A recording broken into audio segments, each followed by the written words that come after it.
Bonjour et bienvenue. Aujourd'hui, on se penche sur une question qui vient du blog Tu savais ça? Vous savez, ce genre de savoir strictement inutile et donc absolument indispensable. La question, c'est pourquoi y a-t-il si peu de violets sur les drapeaux? Franchement, si on y réfléchit 2 secondes, le rouge, le bleu, le blanc, le vert, même le jaune, on l'y voit partout sur les drapeaux nationaux. Mais le violet, il est quasi introuvable. C'est quand même dingue, non? Alors, pourquoi est-ce que cette couleur a été boudée comme ça par les pays du monde entier? Eh bien la réponse, c'est une histoire assez folle qui mêle économie, chimie et surtout une sacrée question de timing. Alors, allons-y. La toute première raison est de loin la plus importante, elle est purement économique. Faut bien se rendre compte que pendant la quasi-totalité de l'histoire, produire de la teinture violette, eh bien ça coûtait une fortune. Vraiment une fortune. Parce que pendant des siècles et des siècles, la seule et unique façon d'obtenir un violet qui tienne la route, un violet bien vif, eh bien ça venait d'un truc assez improbable, une toute petite glande d'un coquillage, un escargot de mer en fait, qu'on appelle le murex. On le trouvait en Méditerranée. Pas une plante, pas un minéral, non, un mollusque. Et attention, le processus était d'une complexité. C'était un travail de titan. On ne parle pas de ramasser 2-3 coquillages sur la plage, non. Il en fallait des quantités, mais alors des quantités astronomiques. Pour produire un seul petit gramme de teinture. 1 gramme! C'est fou quand on y pense. Des milliers de coquillages pour 1 gramme. Alors imaginez le coût pour teindre ne serait-ce qu'une toge, et on ne parle même pas d'un drapeau entier qui doit flotter au vent, être visible. C'était tout simplement hors de question, impensable. Et cerise sur le gâteau, si on peut dire, comme si la difficulté ne suffisait pas, il y avait un petit bonus olfactif. Les ateliers où on fabriquait cette teinture étaient connus pour puer. Mais alors une odeur pestilentielle à cause des milliers de coquillages en décomposition, le luxe, ça avait un prix. Et apparemment, ça avait aussi une odeur. Forcément, avec une telle rareté, la pourpre est devenue le symbole ultime du pouvoir et de la richesse. Il n'y avait que les empereurs romains, les empereurs byzantins après eux, bref, la crème de la crème qui pouvait se la payer. C'est de là que vient l'expression « naître dans la pourpre », ça désignait littéralement un héritier du trône. Cette couleur n'était pas pour le peuple, elle était réservée aux rois, voire aux dieux.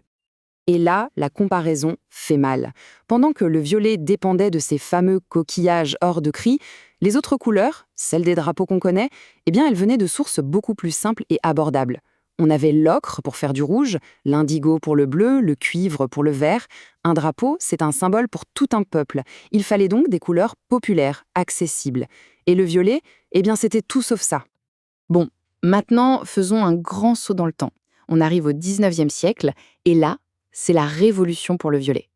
Tout va changer. Mais, et c'est tout le sel de l'histoire, cette révolution va arriver beaucoup, beaucoup trop tard pour les drapeaux. En fait, tout est une question de timing, c'est ça qui est dingue. Pendant que la pourpre restait le luxe des empereurs, les grandes nations, elles, étaient en train de créer leurs drapeaux. On est entre le XVIIe et le XIXe siècle, et elles utilisent quoi? Des colorants pas chers, évidemment. Et puis, arrive 1856. Un jeune chimiste, William Perkin, fait une découverte complètement par hasard. Il crée le premier colorant synthétique.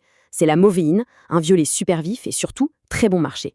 D'un coup, le violet devient accessible à tous. Mais trop tard, le mal était fait. Les identités nationales, elles, étaient déjà gravées dans le rouge, le blanc et le bleu. Ah mais attention, cette découverte a quand même eu un effet monstre.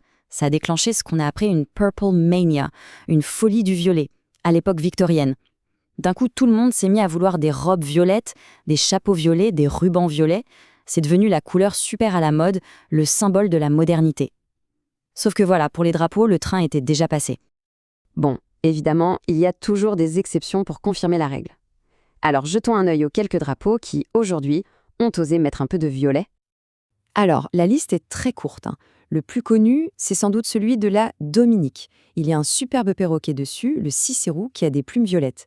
Et puis, on a le Nicaragua et le Salvador, qui ont tous les deux un arc-en-ciel sur leur blason, et donc une petite touche de violet. Mais ce qui est important de noter, c'est que ce sont tous des drapeaux assez récents. Et d'ailleurs, ce chiffre, il résume tout parfaitement. Les experts en drapeaux, les vexillologues, l'ont confirmé. Avant 1900, il n'y avait absolument aucun drapeau national avec du violet. Zéro. Nada. Le chiffre est dingue. Tous les exemples qu'on vient de voir datent du XXe siècle, donc bien après que le violet soit devenu une couleur comme les autres. Maintenant, pour conclure, il faut savoir que ce n'est pas qu'une question de coût et de timing. Non, il y a aussi des raisons qui tiennent au design et même au symbolisme. Alors, en vexillologie, c'est la science des drapeaux, il y a une règle d'or, la visibilité. Un drapeau, ça doit se voir, ça doit être clair, identifiable tout de suite, même de très très loin. Et c'est là que le violet a un petit souci. C'est une couleur qui, visuellement, n'offre pas un très bon contraste, surtout si on la compare à un rouge bien pétant, un bleu marine ou un noir. Imaginez un drapeau qui flotte au loin, ou partant un peu gris. Eh bien, le violet risque de se confondre avec du bleu ou du noir. Il perd tout son impact. Bref, ce n'est pas le choix le plus pratique. Et pour finir, il y a le symbole. La signification de la couleur a complètement changé. Historiquement, le violet, c'était quoi? La royauté, le pouvoir absolu, une élite totalement inaccessible. Pas vraiment le message idéal pour représenter toute une nation, tout un peuple. Alors qu'aujourd'hui, le violet a des sens beaucoup plus variés. La spiritualité, le féminisme, c'est aussi un symbole important pour la communauté LGBTQ. Plein de significations très fortes, mais qui sont apparues bien après que les drapeaux aient été dessinés. Et voilà, la boucle est bouclée. La prochaine fois que l'on verra une cérémonie avec plein de drapeaux, on saura exactement pourquoi le violet est le grand absent de la fête. Et toute cette histoire, ça nous laisse avec une dernière petite question pour la route. Qu'est-ce qui, aujourd'hui, nous semble hyper cher, rare, inaccessible, et qui, peut-être, dans le futur, sera complètement banal pour nos descendants? Ça laisse à réfléchir.